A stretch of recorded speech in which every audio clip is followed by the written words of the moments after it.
Welcome back to Composite Functions. This is part 2. And what I've done, I've got two tables of values here. Oh, I guess I should say this is my first example. I have two tables of values.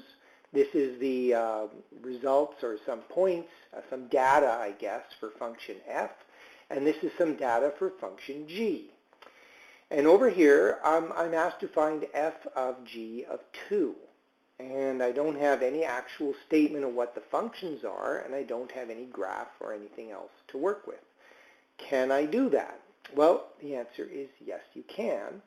So let's just start by transferring it into the other notation. So it's very clear to us what's going on. F of g of 2. Okay, well maybe I can go to my tables and figure out what is g of 2. So that would be function g, and the x value is 2. So that's this guy right here. So what is the value of g of 2? It's 1. Okay, so that's like saying, oh, that's 1. So now in my quest, I have to look up f of 1. So I have to go to the other table that has function f, and I look up an x value of 1, and its y value is coincidentally also 1. So there it is. So this is the actual answer over here. That's about all there is to it. Let me show you a second one here. What if somebody said find g of f of negative 2? Okay, so we would write that as g of f of negative 2. And f of negative 2. Okay, so we go to function f, and we're plugging in an x value of negative 2. Okay, the y value for that is 2. All right, so that's 2. And now I'm going to function g. I'm plugging in 2 again. So it coincidentally took me to the same spot as my answer. The answer is 1. Okay, so if they give you data that's in tables or in some other form, all you got to do is kind of read it like directions on a map. Just go to the appropriate places and look up whatever it is, numbers you have to look up, and away you go. All right, on to my next example.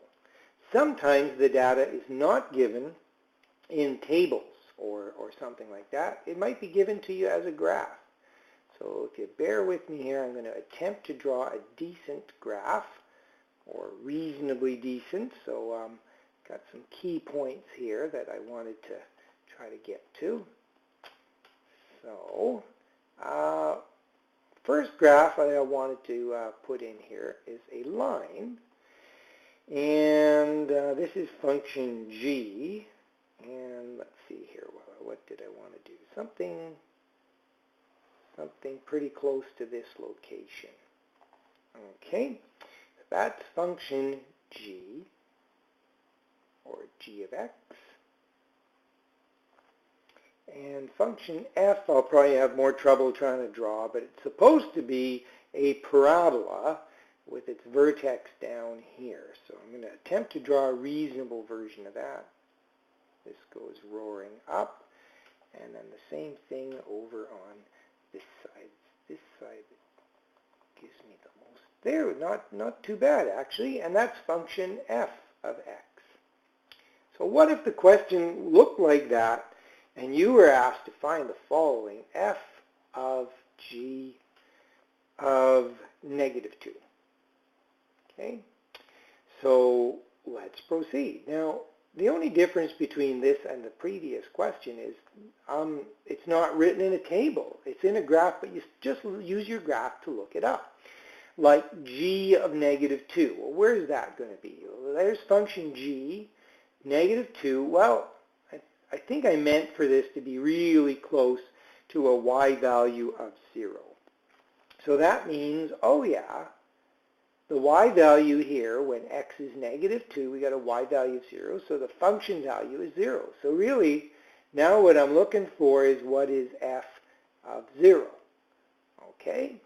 F of 0 is the parabola graph, and I'm looking at the point where the x value is 0, so I'm right down there. So what is my y value? It looks a little bit higher than negative 3. So I'm going to say it's something like negative 2.8. Okay? So no big deal. When you got a graph, you can work your way through it relatively easily. So let's do one more example where I don't have a table or a graph, but instead, in this last example, I just state the function. So I go ahead and say f of x is equal to 3x squared minus 1. So there's our function. And we're going to determine the following. F of x. We're going to have a little look and see what's going on here. So you might say, wait a minute, how can a function be inputted into itself? And the truth is quite easily. I think it's easier to see with this notation. So let's have a look. Okay, so in other words, I'm calling on function f, and the input into function f is this thing, 3x squared minus 1. All right, so all I've got to do now is correctly put that in as the input in function f. And again, sometimes it's easier if you think of it this way. It gets you away from the whole x thing.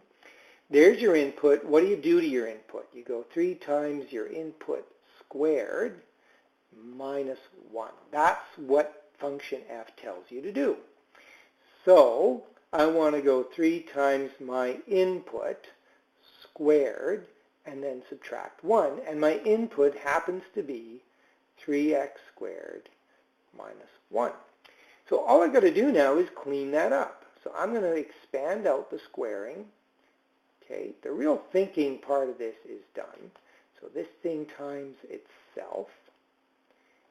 And then I still have minus 1. So this is 3 times. And now I'm going to expand this out. I got 3x squared times 3x squared. So that's 9x to the 4th. Then I'll have a negative 3x squared and another negative 3x squared. So that'll be negative 6x squared. And then I'll have a positive 1. Okay, and then still got minus 1. So let's see if we can do it all in one step. If I distribute in the 3, I will have 27x to the 4. Then I will have negative 18x squared. And then I'll have a 3, and then I'll minus the 1 from it. So that'll leave me with a 2. And there it is. That is my f of x, as simple as it gets. So that's where I'm going to stop for now.